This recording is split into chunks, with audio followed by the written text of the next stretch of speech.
Minute में खत्म हो जाएगा। तो अगर हम सिर्फ महिलाओं का एग्जाम्पल लें तो देश के ज़्यादा से ज़्यादा लोग देश जो है वो पुरुष प्रधान रहे हैं। महिलाओं के लंबे संघर्ष के बाद अब जाकर ये माना जाने लगा है कि महिलाओं के साथ गरिमा और समानता का व्यवहार लोकतंत्र की जरूरी है, लोकतंत्र की जरूरी शर्त है। ठीक है, अगर हम परिवार अभी भी आज भी समाज में अगर बोले कि महिलाएं जो है पुरुष के समान होती हैं, उनको समान अधिकार मिलने चाहिए, तो सिर्फ संविधान में लिखा गया है या सिर्फ इसलिए कि लोकतंत्र है इसलिए इस बात को नहीं मान लिया जाएगा। ठीक है, इसलिए इस बात को नहीं माना जाता। सभी परिवार और सभी समाज के सभी हिस्सों में इस चीज को नहीं, अभी भी नहीं माना जाता, आज भी नहीं माना जाता, क्योंकि ये जो व्यवस्था है लंबे समय से चली आ रही है। ये व्यवस्था जो है लंबे समय से चली आ रही है। ठीक है, इसलिए इतना जल्दी इसको स्वीकार कर लेना वो पॉसिबल नहीं है। ठीक है, तो आज अगर यही हालात कहीं यह हालात है तो इसका मतलब यह है कि औरतों के साथ सदा सम्मान का व्यवहार हुआ है। ठीक है, अगर लोकतंत्र में क्या बोला ये कि महिलाओं के लंबे संघर्ष के बाद अब जाकर ये माना जाने लगा है कि महिलाओं के साथ गरिमा और समानता का व्यवहार जो है वही लोकतंत्र की जरूरी शर्त है। और अगर कहीं ये हालात हैं तो इसका मतलब ये नहीं है कि महिलाओं को सदा ही समानता का, जैसे अगर कहीं सी लोकतंत्र में महिलाओं के साथ अगर समानता का व्यवहार हो रहा है तो इसका मतलब ये नहीं है कि पहले से हो रहा है व्यवहार। ठीक है, बहरहाल एक बार जब सिद्धांत के रूप में इस बात को स्वीकार कर लिया गया है तो अब औरतों के लिए वैधानिक और नैतिक रूप से अपने प्रति गलत मान्यता और व्यवहारों के खिलाफ संघर्ष करना आसान हो गया है, क्योंकि इसको सैद्धांतिक रूप से मान लिया गया है। ठीक है, और अलोकतांत्रिक व्यवस्थाओं में यह बात संभव न थी। जो अलोकतांत्रिक थे, गैर लोकतांत्रिक थे, वहां ये बात संभव नहीं थी। वहां व्यक्तिगत आजादी और गरिमा न तो वैधानिक रूप से मान्य है और न ही नैतिक रूप से। क्यों मान्य नहीं है? क्योंकि वहाँ समाज में लंबे समय से वो माना ही नहीं जा रहा, व्यवहार में नहीं है। और वैधानिक रूप से क्योंकि ऐसा कुछ है ही नहीं, रूल नहीं है, कोई कानून नहीं है। यही बात जातिगत असमानता पर भी लागू होती है। जिस भारत में लोकतांत्रिक व्यवस्था ने कमजोर और भेदभाव का शिकार हुए जातियों के लोगों के समान दर्जे और समान अवसर के दावे को बल दिया है। ठीक है, भारतीय में लोकतंत्र ने इस चीज को बल दिया है। आज भी जातिगत भेदभाव और दमन के उदाहरण देखने को मिलते हैं, पर इनके पक्ष में कानून और नैतिक बल नहीं होता। इनके पक्ष में कानून और नैतिक बल नहीं होता। ये सिर्फ कुछ समाज में कुछ लोग रह गए हैं जो ये सब करते हैं। संभवतः इसी एहसास के चलते आम लोग अपने लोकतांत्रिक अधिकारों के प्रति ज्यादा चौकस हुए हैं।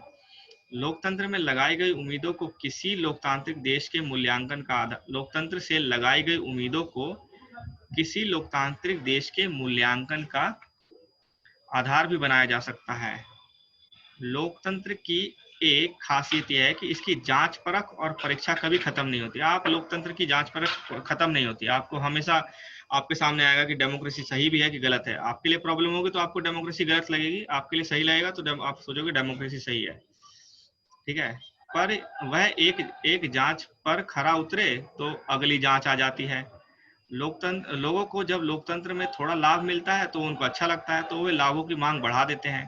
ठीक है, अभी आ रहा है। वे लोकतंत्र से और अच्छा काम चाहते हैं।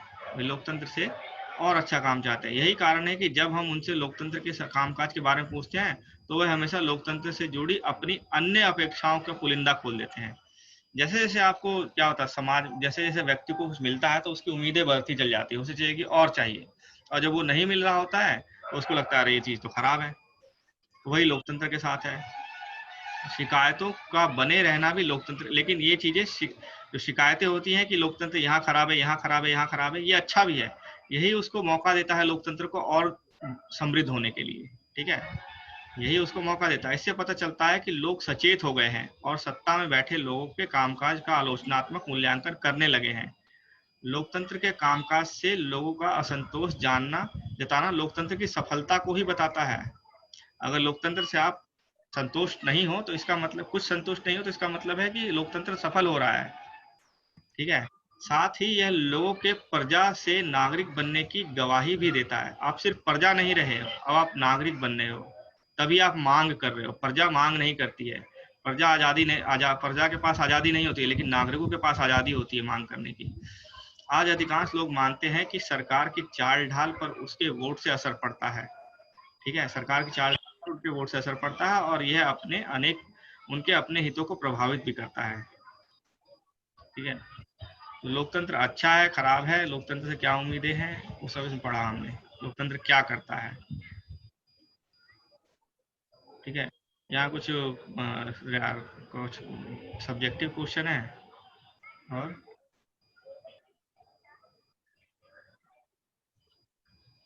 ये क्वेश्चन है कथन के पक्ष में दीजिए लोकतांत्रिक व्यवस्था।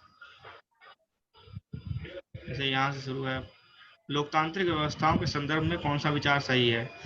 लोकतांत्रिक व्यवस्थाओं ने क्या सफलतापूर्वक क्या किया है, लोगों के बीच टकराव को समाप्त कर दिया है लोग समाप्त हो गई है, हाशिए के समूहों से कैसा व्यवहार हो इस बारे में सारे मतभेद हटा दिए गए हैं, राजनीतिक गैर बराबरी के विचार को समाप्त कर दिया है। लोकतांत्रिक व्यवस्था ने सफलतापूर्वक क्या किया है, ये बताना। खत्म ही हो गया सेशन, बाकी कल करेंगे स्टार्ट।